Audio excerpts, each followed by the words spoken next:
സമ്പത്ത് അള്ളാഹു അവന് ഇഷ്ടമുള്ളവർക്കും കൊടുക്കും, ഇഷ്ടമില്ലാത്തവർക്കും കൊടുക്കും. ഫിർഔനിനെ അള്ളാഹുവിന് ഇഷ്ടമല്ല, എന്നാൽ ഫിർഔനിന് സമ്പത്ത് അള്ളാഹു കൊടുത്തിട്ടുണ്ട്. ഖാറൂനിനെ അള്ളാഹുവിന് ഇഷ്ടമല്ല, പക്ഷെ ഖാറൂനിന് അള്ളാഹു സമ്പത്ത് കൊടുത്തിട്ടുണ്ട്. സമ്പത്ത് അള്ളാഹുവിൻ്റെ ഇഷ്ടമുണ്ട് എന്നതിൻ്റെ അടയാളമേ അല്ല.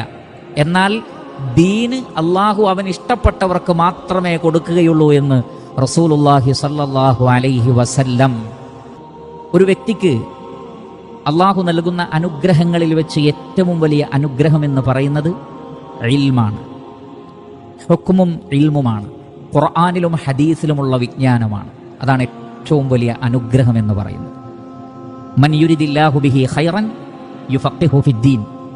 അള്ളാഹു ഒരാൾക്ക് ഖൈർ ഉദ്ദേശിച്ചാൽ മതത്തിൽ അറിവ് നൽകും, മതത്തിൽ വിജ്ഞാനം നൽകും. അതൊരാളുടെ ഖൈറിൻ്റെ അടയാളമാണ്. ദുനിയാവ് നൽകുമെന്നല്ല പറഞ്ഞത്, മതത്തിൽ അറിവ് നൽകുന്നതാണ് പറഞ്ഞത്.